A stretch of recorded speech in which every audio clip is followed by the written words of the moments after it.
Hello guys, आज हम करने वाले हैं 12th क्लास की फ्लैमिंगो बुक का 6th लेसन जिसका नाम है पोएट्स एंड पैनकेक्स और इसके ऑथर है अशोका मित्तल। इस लेसन में हम पढ़ेंगे एक जेमिनी स्टूडियो के बारे में जहाँ पे पहले फ़ोटोशूट कराया जाता था और वीडियोस बनाई जाती थी। वह साथ ही साथ मूवी को डायरेक्ट करना और मूवी को बनाना भी यहीं पे किया जाता था। और यहाँ पे जेमिनी स्टूडियो में इन सब के साथ साथ वहाँ पे मेकअप का काम भी किया जाता था। और जो हमारा जेमिनी स्टूडियो था वो उस समय का सबसे ज़्यादा पॉपुलर मेकअप ब्रांड जिसका नाम था पैनकेक्स उसे खरीदता था। इस जेमिनी स्टूडियो में एक बड़ा सा रूम था जहाँ पे जो एक नाई के कमरे की तरह प्रतीत होता था। वहाँ पे बहुत सारे मिरर थे और जो मिरर्स थे शीशे थे उसके आसपास अगल बगल में बहुत सारे बल्ब्स और छोटी छोटी लाइट्स लगा रखी थी, जिससे जब कोई रेडी होता था या फिर किसी का मेकअप किया जाता था तो वो लाइट सीधा उसके फेस पे पड़ती थी और वो चेहरा चमक उठता था। जो मेकअप मैन था वो मेकअप करते समय बहुत ज़्यादा मेकअप को यूज़ कर लेता था, जिससे जो शक्ल थी एक्टर्स की, प्लेयर्स की, वो बहुत ज़्यादा भद्दी दिखाई देती थी। जो राइटर है वो उस समय जॉब करता था, वहीं पे उसकी ड्यूटी थी कि अगर बहुत ज़्यादा भीड़ हो जाती थी तो उसे भी पेंट करना पड़ता था उनके चेहरे पे। जो मेकअप का काम था वो मेकअप आर्टिस्ट करता था, और जब बहुत ज़्यादा भीड़ हो जाती थी तो जो मुंह पे ड्राइंग करने का काम होता था वो ऑथर का होता था। वो प्लेयर के फेसेस पे ड्राइंग्स पेंट कर देता था। जो ऑथर था वो पोएट था। जो ऑथर था वो उस समय कहानी लिखने का और सुनाने का काम करता था। वो स्टूडियो को ज्वाइन करता है एक एक्टर बनने के लिए। वो सोचता है मैं वहाँ पे जाके एक्टर बन जाऊँगा, एक स्टोरी राइटर बन जाऊँगा यानी स्क्रीन राइटर, और साथ साथ जो मूवी जो होती है उन्हें डायरेक्ट करूँगा, मैं साथ साथ एक गीतकार बन जाऊँगा। पर दरअसल क्या होता है, वो न्यूज़पेपर को कलेक्ट करके कटिंग करने का काम शुरू कर देता है। उसके पास एक लड़का था जो ऑफिस बॉय था। वो हमेशा अपनी कंप्लेंट्स को लेकर ऑथर के पास आ जाता था यानी अशोका मित्तल के पास आ जाता था, और उस ऑफिस बॉय का नाम था सुब्बू। और जो ऑथर था वो समझता था जो सुब्बू है वो उसके लिए हमेशा परेशानी को खड़ा कर देता है।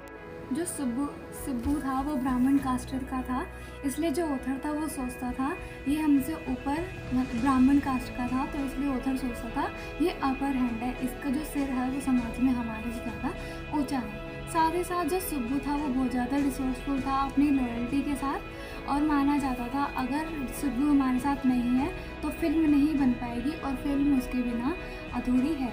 एवरीवन जो थे मतलब हर कोई सुब्बू को पसंद करता था, उसके फ्रेंडली नेचर को वो सबसे बहुत ज़्यादा घुल मिल जाता था, दोस्ती बना कर लेता था, और जो उसकी मेहमान नवाजी थी वो भी बहुत ज़्यादा अच्छी थी, और इन सब के साथ साथ वो पोएट्री भी करता था। जो जेमिनी स्टूडियो में जैसे हर एक के अपने अपने डिपार्टमेंट थे, वैसे एक लॉयर का भी अपना डिपार्टमेंट था। जो लॉयर था वो बहुत ज़्यादा लॉजिकल मैन था, यानी वो बहुत ज़्यादा तार्किक तरीके से सोचता था और उसकी माइंडसेट बहुत ज़्यादा न्यूट्रल थी ग्रुप में। जो जेमिनी स्टूडियो है उसे अपॉर्चुनिटी मिलती है मोरल रियरमेंट आर्मी की। मोरल रियरमेंट आर्मी थी, वो एक ग्रुप था इंटरनेशनल परफॉर्मर्स का।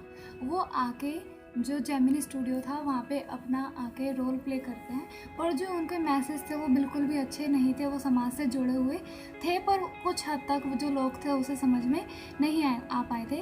पर जो उन्होंने सेट लिया था, जेमिनी स्टूडियो को जो सेट लिया था अपने रोल प्ले में, वो बहुत ज़्यादा अच्छा था, और साथ साथ उन्होंने जो कॉस्ट्यूम पहनी थी वो भी बहुत ज़्यादा परफेक्ट थी। फिर वहाँ पे कुछ समय बाद एक और राइटर आते हैं, यानी वो एडिटर होते हैं पर लोग उन्हें समझ रहे होते हैं ये राइटर है, कवि है या फिर लिखने वाला कोई होगा, पर वो असल में होते हैं एडिटर जिनका नाम होता है स्टीफन स्पेंडर। वो भी आते हैं और जेमिनी स्टूडियो में आके उन सबको विचार विमर्श करते हैं अपना, और अपना इंटरव्यू देते हैं, अपने आप को इंट्रोड्यूस करते हैं। वहाँ पे बहुत सारे लोग थे वहाँ पे जो स्टीफन स्पेंडर को नहीं समझ पा रहे थे, उनकी भाषा को समझ नहीं पा रहे थे, और जो लैंग्वेज बैरियर था, जो लैंग्वेज भाषा थी, वो उनके सामने एक बैरियर के रूप में आ रही थी, जिस वजह से वो स्टीफन स्पेंडर को समझने में थोड़ी कमी आ रही थी।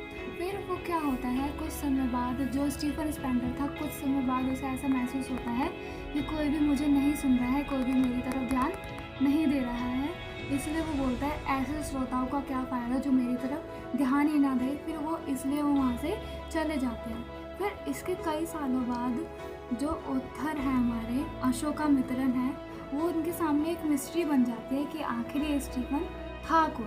फिर एक बार वो लाइब्रेरी में होते हैं और वहाँ पर जाके बुक्स पढ़ रहे होते हैं जिसमें 6 राइटर्स का नाम आता है और उनमें एक सबसे पहले नाम होता है और उनमें जो लास्ट नाम होता है वो होता है स्टीफन स्पेंडर का। फिर जो राइटर है अशोका मित्रन, उन्हें महसूस होता है, वो पहचान लेते हैं कि स्टीफन स्पेंडर ही वही है जो हमारे सामने हमारे जेमिनी स्टूडियो में आया था, जिसे हम पहचान